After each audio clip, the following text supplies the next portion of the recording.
சாகும் வரை தூக்கு அப்படிங்கிறது ஒண்ணு. கூடவே அது என்ன இரட்டை லைக் டெத் பெனால்ட்டி அப்படிங்கிற ஒரு விஷயம் இங்க இருக்கு. அது என்ன அப்படின்னா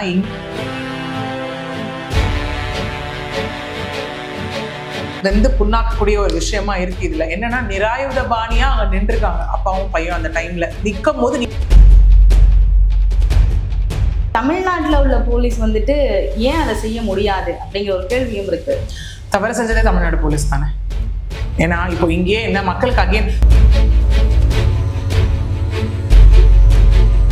நம்மளோட பவரை வந்து அப்யூசிவா யூஸ் பண்றோம் அப்படிங்கிறது ரியலைஸ் பண்ணியிருக்கலாம். நம்ம வந்துட்டு மக்களை காக்க வேண்டிய இடத்துல இருக்க நம்ம அடிக்கிறோம்னு ரியலைஸ் பண்ணியிருக்கலாம்.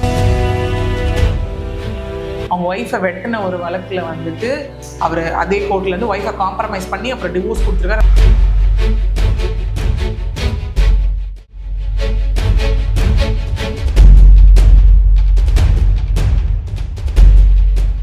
ரிபல் மீடியா தமிழ் நேயர்களுக்கு வணக்கம். இன்றைய நேர்காணல்ல வழக்கறிஞர் பிரியதர்ஷினி நம்மோடு இருக்கிறார். வணக்கம். வணக்கம். சாத்தான்குளம் வழக்கின் தீர்ப்பு வந்திருக்கு. தந்தை மகன் இரட்டை கொலை வழக்குல மரண தண்டனை விதிக்கப்பட்டிருக்கு. அதுல என்ன ஒரு முக்கியமாக பார்க்க வேண்டிய விஷயம் அப்படின்னா இரட்டை மரண தண்டனை.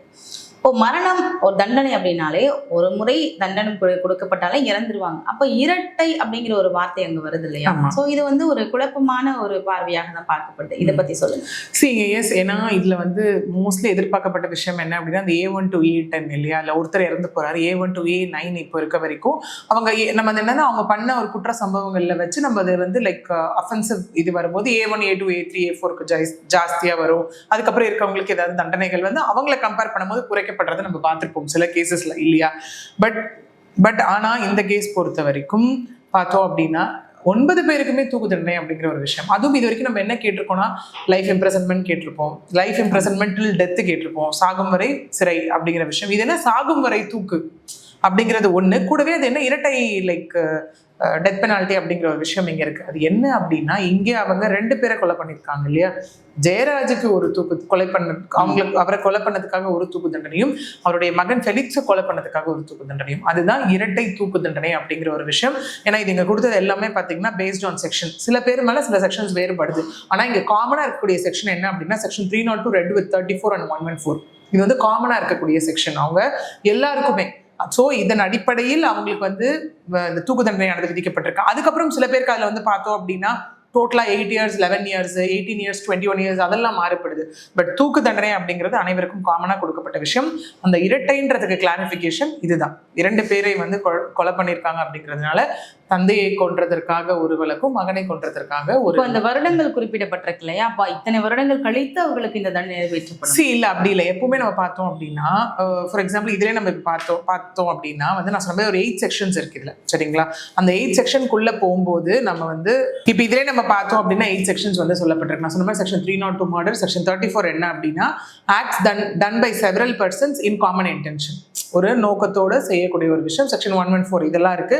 கூடவே என்ன அப்படின்னா causing disappearance to evidence of offence, ஒரு எவிடன்ஸ் அளிக்கிறது, அவங்களை அந்த லாக்அப்குள்ள கொண்டு வந்து ராங்ஃபுல்லா கன்ஃபைன் பண்ணுது, ஓகே, ஒரு ஆதாரத்தை அழிச்சிட்டு வந்து இன்னொருத்தவங்க மேல ஃபால்ஸா அக்வசிஷன் வச்சது. இந்த மாதிரி செக்ஷன் 302 201 342 182 193 218 211 இந்த செக்ஷன் கீழே எல்லாமே வந்துட்டு இங்க இவங்களுக்கு கொடுக்கப்பட்டிருக்கு. இதன் வகையில தான். ஏன்னா அந்த செக்ஷன் வைஸ் நம்ம பிரிச்சோம் அப்படின்னு இந்த டோட்டலா இருக்கு இல்லையா? 21 18 8 11 இந்த மாதிரி இப்போ ஒருத்தவங்க வந்து ஒரு மாதிரி 5 செக்ஷன் போடுறாங்க, இல்லை இந்த மாதிரி 8 செக்ஷன் போடுறாங்க அப்படின்னா அதுல எது உச்சபட்ச தண்டனையோ அதுதான் கொடுக்கப்படும் அந்த இடத்துல. ஸோ இங்க தூக்கு அப்படிங்கிறது உச்சபட்ச தண்டனை இல்லையா?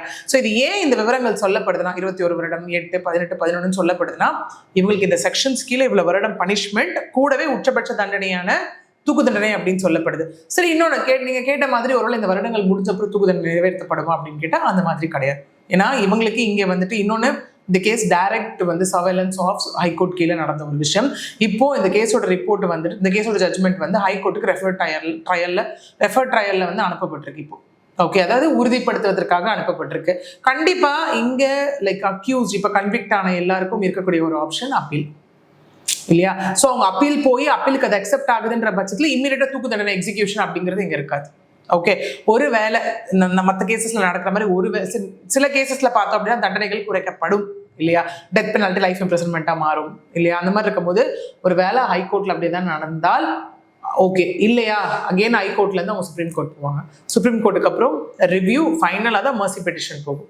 இதெல்லாம் முடிஞ்சு தான் தூக்கு தண்டனை அப்படிங்கிறது வந்து அங்கே நிறைவேற்றப்படக்கூடிய ஒரு விஷயமா இருக்கும். இல்லை, இன்னொரு விஷயம் என்ன குறிப்பிடுறாங்கன்னா, இப்போ இரட்டை தண்டனை அப்படிங்கும் பொழுது இப்போ அப்பீல் ஆகும் போதோ இல்லை அவங்களுடைய குற்றங்கள் மன்னிக்கப்படும் போதோ ஒரு தண்டனை வந்து இங்கே நிராகரிக்கப்பட்டாலும் இன்னொரு தண்டனை இருக்கு இல்லையா? அப்போ கண்டிப்பாக தூக்கு தண்டனை தான் கொடுக்கப்படும். அதனாலதான் எந்த ஒரு குற்றவாளியும் வந்து தப்பிவிடக்கூடாது அப்படிங்கிறதுக்காக தான் இந்த தண்டனை அப்படின்னு சொல்லியிருக்காங்க. இல்லை, இப்போ அதை தான் அடுத்து சொல்ல வந்தேன். என்ன அப்படின்னா, இன்னைக்கு இந்த கேஸ் பர்டிகுலர் கேஸ் பொறுத்த வரைக்கும் பார்த்தோம் அப்படின்னா சுப்ரீம் கோர்ட்டில் இருக்கக்கூடிய கேஸை கைட்லைனாக வச்சு கொடுக்கப்பட்ட ஒரு விஷயம். ஏன்னா டெத் பெனால்ட்டி அப்படிங்கிற ஸ்டில் ரேரஸ்ட் ஆஃப் ரேர் கேஸ்க்கு கொடுக்கப்படக்கூடிய ஒரு விஷயம் தான். இதில் நீதிபதி அவர்கள் சொன்ன விஷயம் என்னன்னா, போனாட்டி நம்ம பேசும்போது பேசியிருப்போம். என்னன்னா, நம்ம அடிச்சு பழக அப்பா பையன் கிடைச்சிட்டாங்க அப்படிங்கிற மாதிரி அவங்க பேசிட்டு இருந்தாங்கன்னு சொல்லி இல்லையா? ஸோ இது இங்கேயும் தாண்டி இப்போ என்ன சொல்லப்பட்டதுன்னா, மற்ற காவல்துறையினர் வந்து இல்லை என்னோட அதிகாரி சொல்லி தான் நான் செஞ்சேன், அதாவது ஸ்ரீதர் சொல்லி தான் நான் செஞ்சேன்ற ஒரு எக்ஸ்க்ளூஷன் நம்ம இங்கே எடுக்கவே முடியாது இல்லையா? அதையும் தாண்டி இவங்க இந்த மாதிரி அடிச்சதற்கான உள்நோக்கம் என்ன அப்படிங்கிற மாதிரி நிறைய கேள்விகள் இந்த இடத்துல எழுந்துட்டே இருந்துச்சு இல்லையா? அந்த இடத்துல சொன்ன ஒரே விஷயம், இதனுடைய இன்டென்ஷன் வந்து அபியூசிவ் ஆஃப் பவர். ஓகே, அதாவது அதிகாரம் துஷ்பிரயோகம். அதுதான் வந்து இந்த இடத்துல வந்துட்டு அவங்க முற்றிலுமாக சொல்லப்பட்ட ஒரு விஷயம். இது கோர்ட் எப்படி இன்டர்பிரேட் பண்றாங்க அப்படின்னா, common man versus police. Okay, இப்போ ஒரு காமன் மேனுக்கே நம்ம ஒரு சட்டம் தெரியாது, இதெல்லாம் நீ பண்ணா ஒத்துக்கலாமா அப்படின்னு கேட்டால் கண்டிப்பாக ஒத்துக்கவே முடியாது. அதுவும் இது எப்படியா திரும்ப திரும்ப கோர்ட்டில் ரெஜிஸ்டர் பண்ணப்பட்ட ஒரு விஷயம். ஜட்ஜ் அவர்களால் என்னது பயிரை வந்து லைக் வெளியே வந்து பயிரை வந்து மேய்ந்த கதை அப்படின்னு சொல்லுவாங்களா, அந்த மாதிரியான ஒரு விஷயம் தான். நம்பி போகும்போது அந்த இடத்துல இவங்க பண்ணதுக்கான ஒரு விஷயம். கூடவே இப்போ இதுல ஏதாவது ஒரு லூப் இருந்தால் தான் அதை எடுத்து அவங்க கண்டிப்பாக அப்பீல் போவாங்க. அந்த மாதிரி இருக்கும் பட்சத்தில் இல்லை சுப்ரீம் கோர்ட் வந்து ஆல்ரெடி சுப்ரீம் கோர்ட் அந்த மாதிரி இருக்க பட்சத்தில் இங்கே வந்து மதுரை மாவட்ட அமர்வு நீதிமன்ற நீதிபதி என்ன பண்ணியிருக்காங்க அப்படின்னா, ஒரு 3 கேஸை வந்து உதாரணமாக எடுத்திருக்காங்க. அதாவது Bachan Singh versus state of பஞ்சாபா இருக்கட்டும், முகேஷ் வர்சஸ் NLRTயா இருக்கட்டும், பிரகாஷ் வர்சஸ் ராம் பிரசாதா இருக்கட்டும். இதுல எல்லாம் என்ன சொல்லப்பட்டிருக்கு அப்படின்னா, இந்த மாதிரி கஸ்டோடியல் டெத், கஸ்டோடியல் டார்ச்சர் இருக்கு அப்படின்னா அதுக்கு உச்சபட்ச தண்டனையான தூக்கு தண்டனை கொடுக்கணும்ன்ற ஒரு விஷயம். ஓகே, கூடவே இன்னொன்று என்ன அப்படின்னா, இந்த மாதிரி தண்டனைகள் கொடுக்கும்போது அவங்க மனநிலை என்னன்றதை கேட்டு அறியணும். ஓகே, இன்னொன்று 3வது என்ன அப்படின்னா, இந்த மாதிரி ஒரு கொடூர சம்பவத்தில் ஈடுபட்டவங்க அவங்க காவல்துறையினராகவே இருந்தாலும் காவல் அதிகாரியாகவே இருந்தாலும் அவங்களுக்கு குடும்பம் இருக்கு, என் வீட்டில் வயசானவங்க இருக்காங்க, நீங்க இந்த மாதிரி தண்டனையை வந்து குறைக்கணும் அப்படின்னு கேட்கும்போது அதை அலோவ் பண்ணக்கூடாதுன்னு சொல்லியிருக்காங்க. ஓகே, ஸோ இந்த மாதிரி எல்லாமே ப்ராப்பர் ரூல்ஸ் அண்ட் ரெகுலேஷன்ஸ் வச்சு ஃபாலோ பண்ணி கொடுக்கப்பட்ட ஒரு ஜட்ஜ்மெண்ட். ஸோ அப்படி இருக்கும் போது இதில் 99.999% வந்து கண்டிப்பாக அப்பீலில் இந்த ஜட்ஜ்மெண்ட் ரிவர்ஸ் ஆகிறதுக்கு கூடிய சான்சஸ் இங்கே இல்லைன்னு தான் நம்ம சொல்ல முடியும். இப்போ இந்தியாவில் பார்த்தீங்க அப்படின்னா 2023 வரைக்கும், அதாவது 1999 23 வரைக்குமே கிட்டத்தட்ட 2500க்கும் மேற்பட்ட இந்த லாக்அப் மரணங்கள் நடந்திருக்கு. ஆனா அவங்களுக்கு வந்து யாருக்குமே வந்து இந்த மாதிரி தண்டனைகள் கொடுக்கப்படலை. கேரளால நடந்த ஒரு கொலைக்கு தண்டனை கொடுக்கப்பட்டது. ஆனா இங்க இது வரைக்கும் கொடுக்கப்படாத பட்சத்துல முதல் முறையாக இந்த தண்டனை வந்து அப்படி இருக்கும்போது இப்ப நீதிபதி எல்லாருமே வந்து பாராட்டி வராங்க இல்லையா? இப்ப வேற யாராவது அந்த இடத்துல இருந்திருந்தா அந்த மாதிரி நடந்திருக்குமா? வேற யாராவது அப்படிங்கறது ஒண்ணு. இங்க என்னன்னு பாத்தீங்கன்னா, லைக் எல்லாமே ரொம்ப கிளியரா இருந்தது, இல்ல பிக்சரைஸ்டா இருந்தது எவிடன்ஸ். ஏன்னா நம்ம லாஸ்ட் டைம் பேசும்போதே பேசியிருந்தோம், அவங்க அந்த ரேவதி அவர்கள் கொடுத்த கன்ஃபெஷன் ஸ்டேட்மெண்ட், அகைன் அந்த போலீஸ் அஃபிஷியல்ஸ் பியூலா அவர்களா இருக்கட்டும், எஸ்ஐ ரவிச்சந்திரனா இருக்கட்டும், அவங்க கொடுத்த கன்ஃபெஷன் ஸ்டேட்மெண்ட் 2427 பக்கங்கள் சார்ஜ் ஷீட். ஓகே, கூடவே 105 சாட்சியங்கள், 221 ஆவணங்கள், இதெல்லாம் பேஸ் பண்ணி கொடுக்கப்பட்ட ஒரு விஷயம் தான். ஓகே, இன்னொன்று என்ன அப்படின்னு பார்த்தா, நம்ம திரும்ப திரும்ப திரும்ப இந்த மாதிரி ஏதாவது ரிலாக்ஸேஷன் கொடுத்துட்டு இருக்கதான் அடுத்தது இந்த மாதிரி ஒரு சம்பவம் ஈடுபடுறதுக்கான சான்சஸ் இருக்கு. ஏன்னா இங்க நீதிபதி அவர்கள் சொன்னதே என்ன அப்படின்னா, இந்த மனசை வந்து ரொம்ப வெந்து புண்ணாக்கக்கூடிய ஒரு விஷயமா இருக்கு. இதுல என்னன்னா, நிராயுத பாணியா அங்க நின்றுருக்காங்க அப்பாவும் பையன். அந்த டைம்ல நிற்கும் போது நீங்க என்ன இந்த இடத்துல பண்ணிட்டு இருந்தீங்க? இன்னொன்னு, மோஸ்ட்லி ஏன் அந்த டெத் பெனால்ட்டி கொடுக்காம லைஃப் இம்ப்ரெசன்மெண்ட்டோ இல்லை எங்கேயுமே வந்துட்டு அதுக்கு குறைவான தண்டனை நம்ம பேசுற விஷயம் என்ன அப்படின்னா, எங்கேயாவது ரியலைசிங் பாயிண்ட் இருக்கும்ல அப்படின்னு. அதனாலதான் கடைசியா கூட நீங்க ஏதாவது குற்றவாளின்னு சொன்ன அப்புறம் தண்டனை விவரங்கள் சொல்றதுக்கு முன்னாடி கூட நீங்க என்ன சொல்ல வரீங்க அப்படின்னு கேட்கக்கூடிய விஷயம் அதுதான். சொல்லுவாங்களே, தூக்கிலே போடுறவங்களா இருந்தாலும் கடைசி ஆசைகள் கேட்கணும், ஜட்மெண்ட் கொடுக்க போறதுக்கு முன்னாடி நீங்க என்ன, ஏன்னா அவங்க தரப்பு வாதங்களையும் நான் கேட்காம அன்பயாஸா இருந்துட்டாங்கன்ற ஒரு விஷயம் வந்துடக்கூடாது இல்லையா? அதனால நீங்க என்ன சொல்ல வரீங்கன்னு போது அங்க ஒருத்தர் ஒரு காரணம் சொன்னாங்க, எனக்கு வந்து ஹெல்த் இஷ்யூஸ் இருக்கு, என் வீட்டுல வயசான அப்பா அம்மா இருந்தாங்க, எனக்கு வந்து குழந்தைங்க இருக்கு, பொண்ணு இருக்கு, இது இருக்கு, எல்லாமே இருக்கு அப்படின்றத மாதிரிலாம் சொல்லிட்டு இருந்தாங்க இல்லையா? சோ இங்க நீதிபதி அவர்கள் திரும்ப ஸ்ட்ராங்கா சொன்ன விஷயம் என்ன அப்படின்னா, இதற்கு மேலேயும் இவங்களுக்கு தண்டனை குறைச்சோ இது பண்ணி அவங்க என்ன ரியலைஸ் பண்ண போறாங்க? ஏன்னா ரியலைஸ் பண்றதுக்கான டைம் அவங்களுக்கு கிடைச்சோ அவங்க தவற விட்டுட்டாங்கல்ல. இது எது அவங்க மீன் பண்றாங்க அப்படின்னா, அந்த இரவு முழுக்க நைட் ஆரம்பிச்சவங்க விடிய விடிய விடிய அடிச்சிருக்காங்கல்ல, எங்கேயாவது ஒரு ரியலைசிங் பாயிண்ட் வந்திருக்கலாம்ல. நம்மளோட பவரை வந்து அப்யூசிவா யூஸ் பண்றோம் அப்படிங்கிறது ரியலைஸ் பண்ணியிருக்கலாம். நம்ம வந்துட்டு மக்களை காக்க வேண்டிய இடத்துல இருக்க நம்ம அடிக்கிறோம்னு ரியலைஸ் பண்ணியிருக்கலாம்.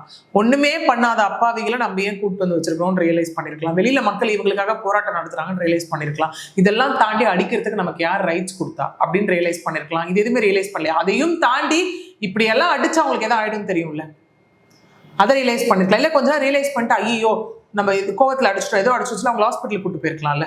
இப்பெல்லாம் ரியலைஸ் பண்ணாதவங்களா ஜட்மெண்ட்டுக்கு அப்புறம் ரியலைஸ் பண்ண போறாங்க. அதனால இவங்களுக்கு எந்தவித கருணையும் இங்க காட்டப்பட மாட்டாது அப்படிங்கிற ஒரு விஷயத்த ஸ்ட்ராங்கா ரெஜிஸ்டர் பண்ணி தான் இன்னைக்கு இந்த பனிஷ்மெண்ட் ஆனது இங்க வந்து கொடுக்கப்பட்டிருக்கு. இல்லை இப்போ ஏற்கனவே ராஜன் என்பவரை இந்த மாதிரி தான் கூப்பிட்டு போய் அவர் காணும் அப்படின்னு அவங்க மனைவி கம்ப்ளைண்ட் கொடுத்து அதுக்கப்புறம் விசாரணையிலலாம் கொலை அப்படின்னு நிரூபிக்கப்பட்டுச்சு.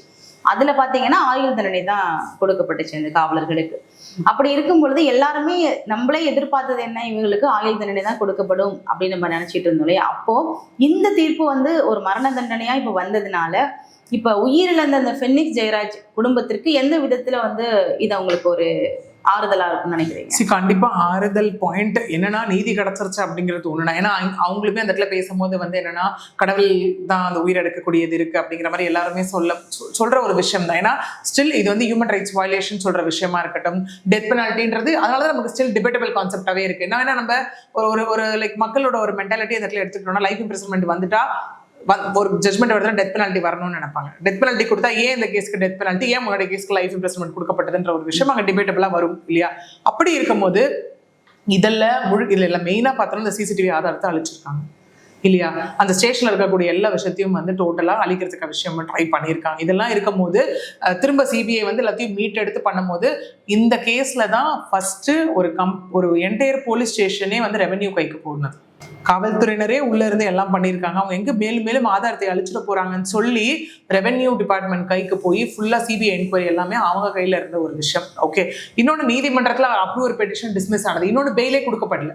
இது வரைக்கும் அவங்க சஸ்பென்ஷன் ஒரு இது வாங்கிட்டு இருந்தாங்க. நேற்றுல இருந்து அவங்க டிஸ்மிஸல் அதுக்கான ஒரு விஷயமும் எதுவுமே கிடையாது. ஓகே, நம்ம திரும்ப ஒரு டெத் பெனால்ட்டி நடக்கும்போது நம்ம என்ன சொல்லிட்டு இருக்கோம், இந்த மாதிரி திரும்ப இந்த மாதிரி நம்ம கஸ்டோடியல் டார்ச்சர் டெத் நடக்கும்போது நம்ம என்ன சொல்லிட்டு இருக்கோம், உச்சபட்ச தண்டனை கொடுக்கணும், அப்பதான் அடுத்தது குறையும்னு சொல்லிட்டு இருக்கோம் இல்லையா.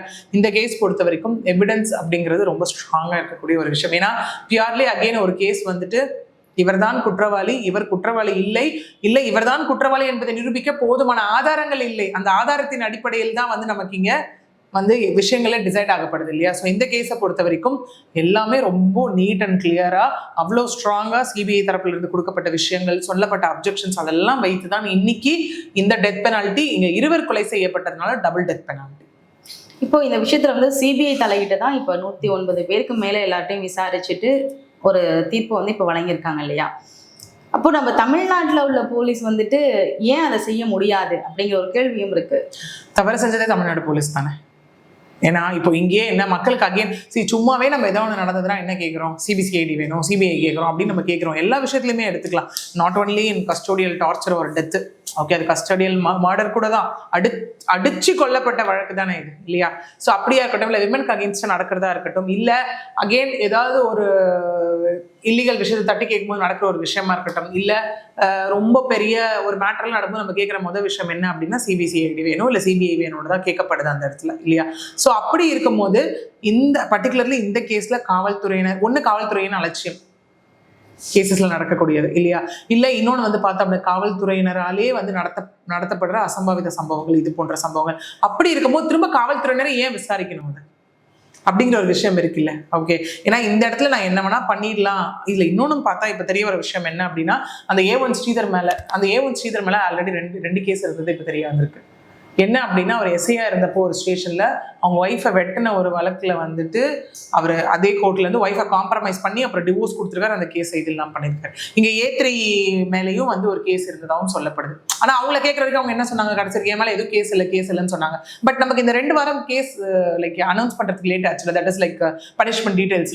அப்போ நமக்கு எல்லாருக்குமே தெரியும் வந்து நீதிபதி அவர்கள் சொல்லியிருந்தாங்க ஸ்டேட் கவர்மெண்ட் கிட்டயும் சென்ட்ரல் கவர்மெண்ட் கிட்டயும் நான் வந்து ரிப்போர்ட் தாக்கல் செய்யணும்னு சொல்லியிருந்தாங்களே. அந்த ரிப்போர்ட்ல ஸ்டேட் கவர்மெண்ட் கொடுத்துருக்காங்க. இதுல இன்னொன்னு என்ன, இந்த கேஸ் ஏன் நம்ம அப்பீல் போனாலும் நமக்கு வந்து இன்னும் ஸ்ட்ராங்கா நிற்கும் நம்ம சொல்றோம்னா அதுக்கு reason state government central government 2 பேரும் இவங்களுக்கு கருணை காட்டாதீங்க, உச்சபட்ச தண்டனை கொடுங்கன்னு சொல்லியிருக்காங்க. அகைன் ஸ்டேட் கவர்மெண்ட் போனா எங்க போகும் appeal, high court. Central government supreme court. So அவங்களே ஒரு அறிக்கை கொடுத்து பண்ணும்போது இதுல அவங்க தப்பிக்கிறதுக்கான எந்த வாய்ப்புகளும் இந்த இடத்துல இருக்காது. இப்ப கண்டிப்பா இன்னும் மற்ற காவலர்களுக்கு ஒரு உதாரணமாக தான் இது இருக்கும் அப்படின்னு சொல்லலாம். ஏன்னா நம்ம நிறைய வந்து இப்போ ஒன்றும் இல்லை, இப்போ சிம்பிளா எடுத்துக்கோங்களேன். இதே வந்துட்டு இப்போ ஒரு லைக் கவர்மெண்ட் ரீதியாகவும் எடுத்துக்கலாமே. இப்போ ஏதோ ஒரு விஷயம் நடக்குது அப்படின்னா முதல்ல அதை ஸ்டாப் பண்ணால் கவர்மெண்ட் ஸ்டாப் பண்ணலாம். That is by way of any GO pass பண்ணி அதை ஸ்டாப் பண்ணலாம். இல்லை ஒரு ஆர்டர் போட்டு டிஜிபி வழியாக ஏதாவது ஒன்று ஸ்டாப் பண்ணலாம். இது நிறைய இடத்துல கேட்கப்படுது. அதுக்கப்புறம் தான் இல்லைன்னும் போது சிபிசிஐடி சிபிஐ அந்த மாதிரி போகக்கூடிய ஒரு விஷயம் இருக்கு. நாளை பின்ன வந்துட்டு இந்த மாதிரி ஒரு குற்ற சம்பவத்தில் இந்த மாதிரி தண்டனைகள் கொடுக்கும்போது காவல்துறையினருக்கு எங்கேயோ ஏதோ ஒரு இடத்துல கண்டிப்பாக இது ஸ்ட்ரைக் ஆகும். இந்த மாதிரி ஒரு விஷயம் இருக்கு. ஓகே, ஏன்னா ஒரு காமன் பர்சனே நம்ம வந்து கேட்குறோம். ஃபார் எக்ஸாம்பிள் ஒரு நீ என்ன வேணா நீ காமன் பர்சன் ஆயிரு, ஆனால் உனக்கு சட்டம் தெரியாதுன்னு நீ சொல்றது தவறான விஷயம்னு சொல்றான். அப்படி இருக்க பட்சத்துல இந்த சட்டத்தை வந்து காப்பாற்றக்கூடிய நிறைவேற்றக்கூடிய இடத்துல வந்து ஜஸ்டிஸ் டிபார்ட்மெண்ட், நீதித்துறைக்கு அடுத்து இருக்கக்கூடியது காவல்துறை தான். அவங்க பண்ணல அப்படின்னும் போது கண்டிப்பா இதுல கொஸ்டின் கேட்க தான் செய்வாங்க. கண்டிப்பா இந்த கேஸ் அடுத்தது நமக்கு இருக்கக்கூடியது அஜித் கொலை வழக்கா இருக்கட்டும், இதே கஸ்டடி ஆகாஷ் கொலை வழக்கா இருக்கட்டும், இதுக்கு கண்டிப்பா இது ஒரு முன் உதாரணமாக விளங்கும். இனிமே எந்த காவல்துறையினர் ஏதாவது இந்த மாதிரி பண்ணணும்னு நினைச்சாலுமே முதல்ல அவங்களுக்கு மைண்டுக்கு வர்றது இந்த ஒரு பர்டிகுலர் வழக்கும் இதில் கொடுக்கப்பட்ட தண்டனையுமாக தான் இருக்கும். இப்போ தமிழ்நாட்டில் இருக்கிற வழக்குகளுக்கு வந்து சிபிஐ வர்றதை சிலர் தடுக்கிறாங்க, எதிர்ப்பும் தெரிவிக்கிறாங்க. இங்கே தமிழ்நாட்டில் இருக்க போலீஸாரையும் செய்ய முடியாது, சிபிஐல செய்ய முடியுமா, அவங்களுக்கு என்ன மொழி தெரியும், அவங்களுக்கு என்ன இடம் தெரியும் அப்படின்லாம் சில எதிர்ப்புகள்லாம் வருது இல்லையா? ஸோ இது உங்களுடைய பார்வையில் இது எப்படி பார்க்குறீங்க? இங்கே அகெயின் இது இங்கே இல்லை, எல்லா டிபார்ட்மெண்ட்லேயும் எடுக்கக்கூடிய ஒரு விஷயம் தான். நம்மளே இங்கே பண்ணலாம் போது வெளியிலேருந்து ஒரு ஆளால் வந்து பண்ணிட முடியுமா அப்படின்னு. ஃபார் எக்ஸாம்பிள் நம்ம இப்போ ஈஸியாக ரிலேட் பண்ணால் இப்படி யோசிச்சு பார்க்கலாம். உள்ளே நம்மள டிபார்ட்மெண்ட்டில் ஒருத்தவங்களை வச்சுட்டு இருக்கோம், அவங்களுக்கு கொடுக்கக்கூடிய ஒரு பர்டிகுலர் வேல்யூ அவங்க ஒழுங்காக செய்யலாம். அப்போ என்ன நடக்கும்? அவங்கள விட எக்ஸ்பர்ட் யாரோ அவங்கள தான் கொண்டு வந்து அந்த பிளேஸில் உட்கார வைக்கக்கூடியது நடக்கும். ஓகே, நமக்கு தேவை at the end of the day பாதிக்கப்பட்டவங்களுக்கு இங்கே ஜஸ்டிஸ் இல்லையா? இதே வந்துட்டு ஒரு காமன் பீப்புளுக்கு நடந்த எத்தனையோ கேஸ்ல சிபிஐ கொடுக்கறதுக்கு கோர்ட் நீதிமன்றம் மறுத்திருக்காங்கல்ல.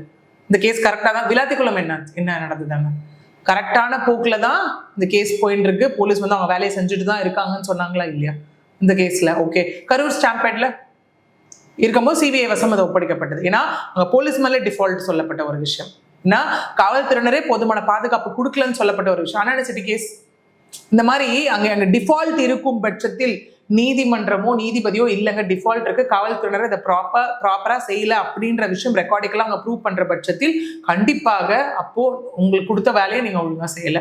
அப்ப அடுத்தது சிபிசிஐடியோ சிபிஐயோ உள்ள வரும்போது இங்க வந்து உங்களுக்கு பதிலாக அவங்களை உட்கார வைக்கணும்ன்றதை தாண்டி அப்ப யார் அவங்களுக்கு கோஆபரேட்டிவா இருக்கணும்? லோக்கல் போலீஸ் அத்தாரிட்டி தானே கோஆபரேட்டிவா இருக்கணும் அந்த இடத்துல. அப்படி நினைக்கிறதுக்கு பதிலாக at the end of the day பாதிக்கப்பட்டவர்களுக்கு விரைவில் நீதி கிடைக்கணும் அப்படிங்கிறதுக்காக செய்யக்கூடிய ஒரு செயலை தான் இங்க எல்லாருமே பார்க்கணும். கண்டிப்பா இந்த விஷயத்திலேருந்து என்னதான் குற்றவாளிகள் குற்றங்கள் செய்திருந்தாலும் அதற்கான தண்டனை நீதிமன்றம் கொடுக்கும். காவலர்கள் அவர்களுடைய வேலை மட்டும் செய்தால் போதும் அப்படிங்கிற உதாரணமாகத்தான் இந்த தீர்ப்பு இருக்குது. மற்றும் ஒரு வீடியோவில் பார்ப்போம். நன்றி. நன்றிங்க. நன்றி. நன்றி.